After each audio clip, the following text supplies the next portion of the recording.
नमस्कार दोस्तों, कैसे हो आप सभी लोग। मैं उम्मीद करता हूं कि आप सभी लोग अच्छे होंगे, मस्त होंगे और स्वस्थ होंगे और अपनी पढ़ाई अच्छे से कर रहे होंगे। रजत ऑनलाइन स्टडी में आप सभी लोगों का तहे दिल से स्वागत करता हूं। जिन लोगों ने मेरा चैनल सब्सक्राइब ना किया हो रजत ऑनलाइन स्टडी, वो एक बार चैनल को सब्सक्राइब कर लें और बेल आइकन को अवश्य दबा लें, जिससे कि आपके पास आने वाला नोटिफिकेशन तुरंत पहुँचे। चलिए आज हम बात कर लेते हैं वैदिक काल की। वैदिक काल से संबंधित अगर किसी प्रकार का क्वेश्चन बनेगा तो आपकी इस स्लाइड से बनेगा। मैंने easy to moderate to high level के क्वेश्चन को रखा है, चाहे वो यूपी पैट हो, चाहे यूपी एसआई हो, चाहे एसएससी का कोई भी एग्जाम हो, और चाहे टीजीटी या पीजीटी लेवल तक का मैंने क्वेश्चन यहाँ पर मेंशन किए हुए हैं। चलिए बात कर लेते हैं वैदिक काल की। वैदिक काल की हम बात करेंगे। वैदिक काल का जो वर्ष है वो 1500 ईसा पूर्व से लेकर के 600 ईसा पूर्व में होता है। ठीक, अब ये वैदिक काल दो भागों में विभाजित हुआ है। दो भागों में कौन कौन? ऋग्वैदिक काल और उत्तर वैदिक काल। ऋग्वैदिक काल की हम बात करें तो ऋग्वैदिक काल में जो इसका डेट है जो 1500 बीसी से और 1000 बीसी के बीच में रखा गया है। उत्तर वैदिक काल 1000 बीसी से लेकर के 600 बीसी के बीच में रखा गया है। ठीक, ये दो भागों में बढ़ चुका है। कौन सा? वैदिक काल, ऋग्वैदिक काल और उत्तर वैदिक काल में दो भागों में विभाजित किया गया है। अब हम बात करेंगे वैदिक साहित्य की। देखिए वैदिक साहित्य में क्या क्या शामिल है, इसमें हम देखते हैं कि वैदिक साहित्य में वेद है, ब्राह्मण साहित्य है, आरण्यक है और उपनिषद है। कौन कौन से? वेद, आरण्यक, उपनिषद और ब्राह्मण साहित्य। अब हम बात कर लेते हैं वेद की। वेद कितने हैं अपने? वेद 4 हैं। कौन कौन से? ऋग्वेद, यजुर्वेद, सामवेद, अथर्ववेद। ऋग्वेद, यजुर्वेद और सामवेद, ये तीनों मिलाकर के क्या कहा जाता है? इनको वेदत्रयी। पूछा जाता है कि वेदत्रयी में कौन सा शामिल नहीं है, तो कौन सा आपका शामिल नहीं है? ये अथर्ववेद आपका शामिल नहीं है। इंपॉर्टेंट। ठीक, अब हम बात कर लेते हैं वेदों को। वेदों को क्या कहा जाता है? वेदों को श्रुति कहा जाता है और क्या कहा जाता है? संहिता भी कहते हैं वेदों को। पूछा जाता है कि वेदों को क्या क्या कहते हैं, तो वेदों को श्रुति भी कहते हैं और संहिता भी कहते हैं। वेदों को अपौरुषीय भी कहते हैं। क्या कहते हैं? अपौरुषीय भी कहते हैं या अपौरुषेय कहते हैं। ठीक, अब हम इनका एक एक करके वर्णन करेंगे विस्तार से। आप लोगों का जो डाउट बनता है वो क्वेश्चन इन्हीं से बनता है कि ऋग्वेद में क्या है, यजुर्वेद में क्या है, सामवेद में क्या है और अथर्ववेद में क्या है। इनका मैं एक एक करके पोस्टमार्टम करने वाला हूँ, समझ लीजिएगा आप लोग ऐसे। अब हम बात करेंगे ऋग्वेद की। तो ऋग्वेद में सबसे पहले हम देख लेते हैं क्या है। 10 मंडल है, 1028 सूक्त हैं और 10,462 मंत्र हैं और 12 बालखिल्य सूत्र हैं। कितने? 12 बालखिल्य सूत्र। और इम्पोर्टेंट क्या है कि ऋग्वेद को पढ़ने वाले को क्या कहते हैं? होत्र कहते हैं। इंपॉर्टेंट आपके क्वेश्चन इसी यहीं से बनता है कि ऋग्वेद को पढ़ने वाले को क्या कहते हैं, तो इसको होत्र कहते हैं। अब जो ऋग्वेद के 10 मंडल हैं, मैं उन 10 मंडलों की चर्चा कर लेता हूँ। कौन कौन से 10 मंडल हैं देखिएगा। पहला मंडल, दूसरा, तीसरा, चौथा, पाँचवा, छठवां, सातवां, आठवां, नौवां, 10वां। कितने मंडल? 10 मंडल। अब इन 10 मंडलों की जो संग्रह करता है कौन कौन है? पहले मंडल के अंगिरा हैं, दूसरे के गृहस्मद हैं और तीसरे के विश्वामित्र, चौथे के वामदेव, पाँचवें के अत्रि, छठवें के भारद्वाज, सातवें के वशिष्ठ, आठवें के कण्व और 9 के अंगिरस और 10 की खोज। अब मतलब 10 के जो हैं वो उसमें क्या है कि नदी सूक्त की बात कही गई है। लेकिन ये जो है ना, ये सभी लोगों ने इनका संकलन किया है। अब इनकी मंडल की बात कर लेते हैं। कौन सा मंडल है? ये 2, 3, 4, 5, 6, 7 ये जो मंडल है सबसे प्राचीन मंडल है। देखिए लिखा है प्राचीन मंडल है। इसी को हम कहते हैं परिवार मंडल, इसी को कहते हैं वास्तविक मंडल और इसी को कहते हैं वंश मंडल। पूछा जाता है कि वंश मंडल में कौन कौन से मंडल आते हैं, तो आपका दूसरा, तीसरा, चौथा, पाँचवा, छठवां, सातवां, ये जो है ये वंश मंडल के अंतर्गत आते हैं। अब बचा कौन कौन सा है आपका? पहला बचा हुआ है, 8वां बचा हुआ है, 9वां बचा हुआ है, 10वां बचा हुआ है। ये बाद के मंडल जोड़े गए हैं, मतलब पहला मंडल, 9वां, 8वां और 10वां, ये सबसे बाद में जोड़े गए हैं मंडल। ठीक, और ऋग्वेद का जो है, ऋग्वेद का उपवेद कौन सा है? आयुर्वेद है। पूछा गया है कि ऋग्वेद का उपवेद आयुर्वेद है। दोस्तों अब हम बात कर लेते हैं कि जो मंडल 3 है, मंडल 3 में गायत्री मंत्र का उल्लेख किया गया है। पूछा जाता है कि गायत्री मंत्र का उल्लेख किस मंडल में है, तो ये है गायत्री मंत्र का उल्लेख तीसरे मंडल में। ठीक, अब पूछा जाता है कि दशराक युद्ध किस मंडल से संबंधित है, तो ये है आपका किससे? सातवें मंडल से। और सोमदेव का वर्णन, सोमदेव देवता का मंडल किसमें है? ठीक, सोमदेव जो देवता हैं वो किस मंडल से संबंधित है? ये नवमें मंडल से हैं। अब सोमरस की भी बात कर लेते हैं। सोमरस किससे संबंधित है? ये नवमें मंडल से है। ठीक, और एक क्वेश्चन बनता है कि जो शूद्र शब्द कहाँ से आया है? तो शूद्र शब्द आया है आपके 10वें मंडल से, जिसमें चतुर्वर्ण की बात कही गई है। क्या? ब्राह्मण, क्षत्रिय, वैश्य, शूद्र। ब्राह्मण, क्षत्रिय, वैश्य, शूद्र कहाँ से लिए गए हैं? ये 10वें मंडल से लिए गए हैं। दोस्तों समझ लीजिएगा बात। अब हम बात करेंगे कि जो ऋग्वेद काल में जो महिलाएं थीं, जो ऋग्वेद का या मतलब कह लीजिएगा कि जो वेदों का पठन पाठन करती थीं, उनको क्या कहते हैं? मतलब विदुषी महिलाएं। मतलब विदुषी एक विद्वान होता है, वो महिला पुरुषों के लिए यूज होता है, और जो महिलाएं होती हैं उनके लिए क्या यूज होता है? विदुषी। तो जो विदुषी महिलाएं थीं वो कौन कौन सी थी पूछा जाता है। लोपामुद्रा, अपाला, घोषा, विश्ववारा आदि ऐसी महिलाएं थीं जो मतलब वाद विवाद, संवाद और वेदों का ज्ञान रखने वाली महिलाएं होती थी। ठीक, चलिए अब हम बात कर लेते हैं कि जो ऋग्वेद की शाखाएं हैं, ऋग्वेद की 5 शाखाएं थी। कितनी दोस्तों? 5 शाखाएं। साकल, बाष्कल, अश्लायन, शाखायन और मांडुके।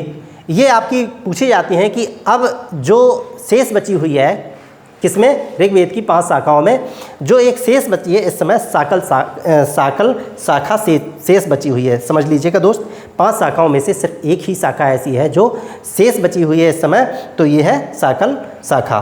ठीक, चलिए अब हम बात कर लेते हैं ऋग्वेद के ब्राह्मण ग्रंथ कौन कौन से थे। तो ऋग्वेद के ब्राह्मण ग्रंथ हैं ऐत्रेय और कौशिकी। आप लोग भूल जाते हैं, कैसे याद करेंगे? उसके लिए आपके लिए मैंने एक ट्रिक बनाई है। एक का मतलब एक ट्रिक, एक ऋग्वेद पहले नंबर पे आता है तो इसका मतलब एक। तो ए से हो गया ऐत्रेय और का से हो गया कौशिकी। कभी नहीं भूलेंगे आप लोग। क्या है कि ऐत्रेय और कौशिकी, इसके लिए ट्रिक है एक, ए से ऐत्रेय और का से कौशिकी। ठीक दोस्तों, चलिए अब हम बात कर लेते हैं यजुर्वेद की। अभी हमने बात कर ली किसकी की थी? ऋग्वेद की। ऋग्वेद में मैंने एक एक पॉइंट क्लियर कर दिया है जहाँ से आपका क्वेश्चन बनता है। अब हम बात कर लेते हैं यजुर्वेद की। यजुर्वेद के जो संकलयकर्ता को क्या कहते हैं, या इनका जो पठन पाठन करने वालों को क्या कहते हैं? अधर्यु कहते हैं। अधर्यु। ऋग्वेद को जो पठन पाठन करने वाले को क्या कहते हैं? होत्र।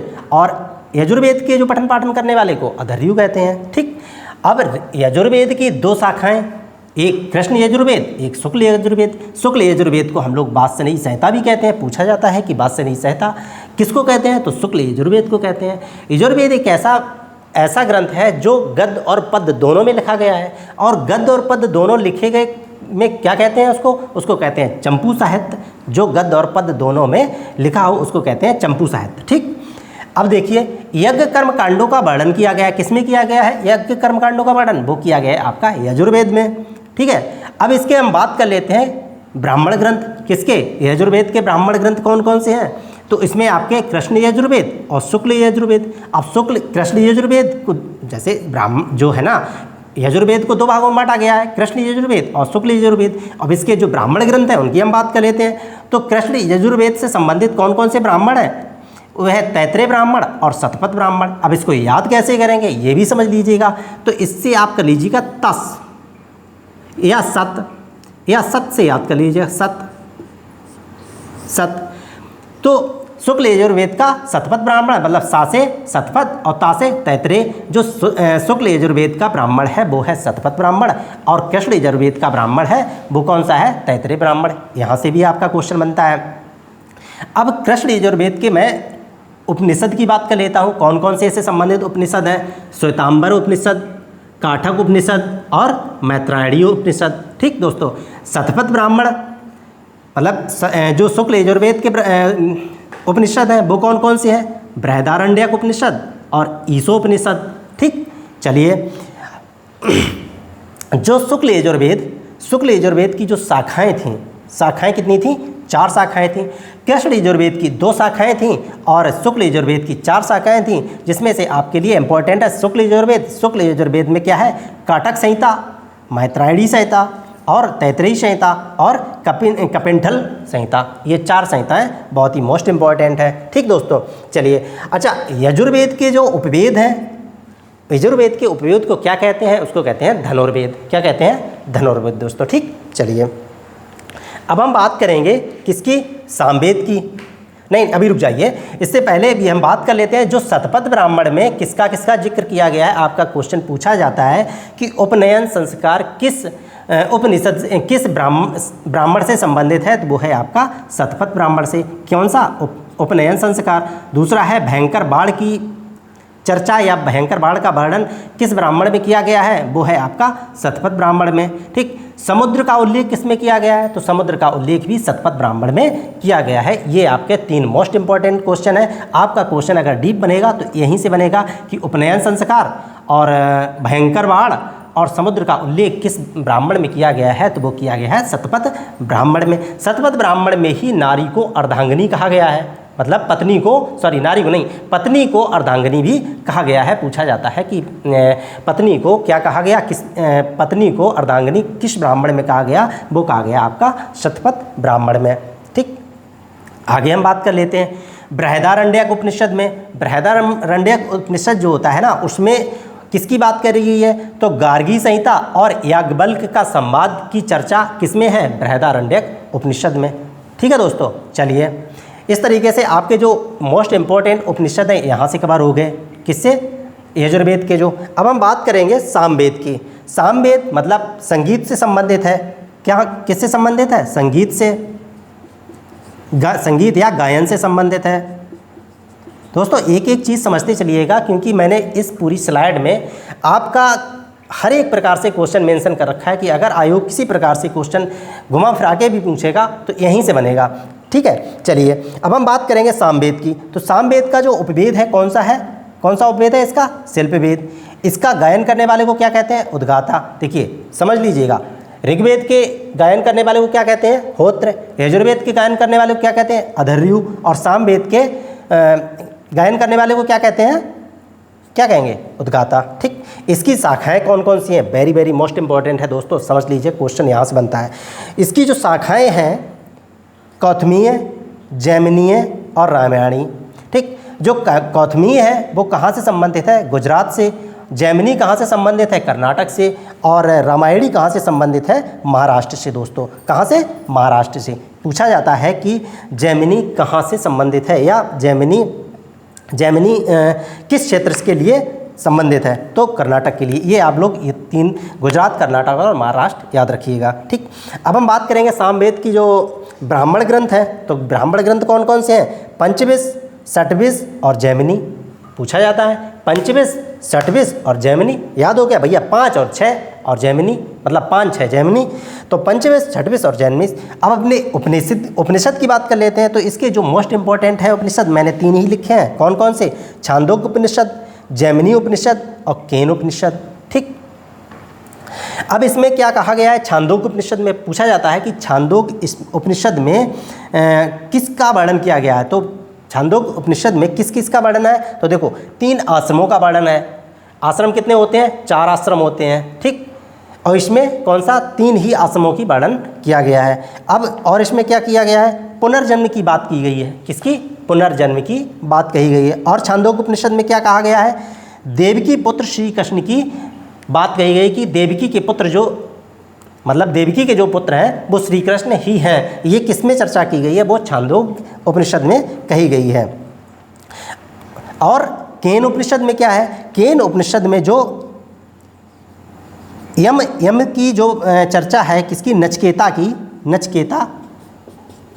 नचकेता की कहानी का वर्णन किस में है, केन उपनिषद में। ठीक है दोस्तों, चलिए अब आगे बढ़े थे। ये आपका पहले ऋग्वेद समाप्त हुआ, अब यजुर्वेद समाप्त हो गया।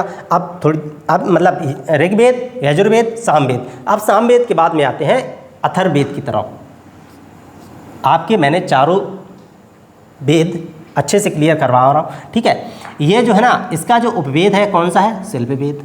याद रखिएगा, शिल्पवेद। शाखाएँ इसकी कौन कौन सी, इंपॉर्टेंट 2 शाखाएँ हैं, पिपनाद और शौनक। पूछा जाता है इसके ब्राह्मण इंपॉर्टेंट, एक ही ब्राह्मण है इसका, कौन सा, गोपथ ब्राह्मण। उपनिषद कौन कौन से हैं, प्रश्नोपनिषद और मुंडोपनिषद और मांडुक्य उपनिषद। ठीक, अब पूछा जाता है कि जो मुंडकोप उपनिषद है उसमें किसकी चर्चा की गई है, तो दोस्तों ये लेवल जा रहा है किसमें, हाई लेवल का, टीजीटी और पीजीटी लेवल से यहाँ से क्वेश्चन बनते हैं। समझ लीजिएगा कि मुंडकोप उपनिषद में यज्ञ की टूटी हुई नाव का वर्णन किया गया है। यज्ञ की टूटी हुई नाव की चर्चा की गई है किसमें, मुंडकोप उपनिषद में। ठीक, अब हम एक और बात कर लेते हैं, जो सत्यमेव जयते का वर्णन किसमें है, तो सत्यमेव जयते का वर्णन है मुंडकोप उपनिषद में। एक और है इसका मांडुकोप उपनिषद। ठीक, मांडुकोप उपनिषद, देखिए अथर्ववेद का जो गायन या पढ़ने वाले को क्या कहते हैं, अथर्वा ऋषि। क्या कहते हैं, अथर्वा ऋषि। अब मैंने पूरे, देखिए समझ लीजिएगा, ऋग्वेद, यजुर्वेद, सामवेद, अथर्ववेद। ऋग्वेद के जो पढ़ने वाले को क्या कहते हैं, होत्र। यजुर्वेद को पढ़ने वाले को क्या कहते हैं, अधर्यु। सामवेद को पढ़ने वाले को क्या कहते हैं, उद्गाता। और अथर्ववेद को पढ़ने वाले को क्या कहते हैं, अथर्वा ऋषि। इसी प्रकार से ऋग्वेद के जो कौन कौन से 2 ब्राह्मण हैं वो हैं ऐत्रेय और कौत्स्की। मैंने याद करवाया आपको, एक का मतलब ए से मतलब ऐत्रेय और का से मतलब कौत्स्की, तो इसके 2 हो गए। अब हम बात कर लेते हैं यजुर्वेद के। यजुर्वेद के कितने, बताइए। यजुर्वेद के 2, कृष्ण यजुर्वेद और कृष्ण और शुक्ल, इसको 2 भागों में बांटा गया है। तो कृष्ण यजुर्वेद के संबंधित हैं, ठीक, और इसको गद्य और पद्य साहित्य में लिखा गया है। और इसके लिए कृष्ण के लिए तैत्रेय ब्राह्मण है और शुक्ल के लिए शतपथ ब्राह्मण है, जिसको मैंने याद करवाया। शतपथ ब्राह्मण, सत मतलब सा से शतपथ ब्राह्मण और ता से तैत्रेय ब्राह्मण। अब हम बात कर लेते हैं किसकी, ये तो सब क्लियर हो ही गया है। हाँ, एक मोस्ट इम्पॉर्टेंट आपके लिए बात है कि जो मैंने बताया था कि जो 7वें मंडल में, ऋग्वेद के 7वें मंडल में जो युद्ध हुआ था, कौन सा, 10 राग युद्ध। 10 राग युद्ध, आपका क्वेश्चन बनता है कि 10 राग युद्ध किस मंडल से संबंधित है दोस्तों, तो वो है आपके 7वें मंडल से। अब 10 राग युद्ध की बात कर लेता हूँ कि उसमें क्या है। देखिए 10 राग युद्ध जो होता है उसका कारण था कि जो एक भरत जन के राजा सुदास थे, तो राजा सुदास के यहाँ पे जो मंत्री थे, सीनियर मंत्री जिसे बोलते हैं, मंत्री थे, तो वो कौन थे, विश्वामित्र। ठीक, समझते चलिएगा एक एक बात। विश्वामित्र थे पहले, ठीक, विश्वामित्र। लेकिन कुछ समय बाद में भरत जन के राजा जो सुदास थे, उन्होंने क्या किया, विश्वामित्र को हटा करके वशिष्ठ को उनका स्थान दे दिया। समझ रहे हो बात, किसको, विश्वामित्र को हटा करके वशिष्ठ को उनका स्थान दे दिया। अब विश्वामित्र भाई नाराज़ हो गए। अब उन्होंने सोचा कि मैं क्यों ना जो भरत जन के जो राजा सुदास थे, मैं इनके विरोधी पार्टियों से मिल जाऊं और इनके ऊपर हमला कर दूं। तो वही किया किसने, विश्वामित्र ने। विश्वामित्र जाते हैं किसके पास में, पंचजन के जो भी थे, पंचजन कौन कौन से थे, अनु, यदु, दुष्ट, तुर्वस और पुरु। ये लोग 5 जन थे, अलग अलग, ये अलग थे। तो ये जो है 5 जन राजा सुदास के विरोधी पार्टी के थे।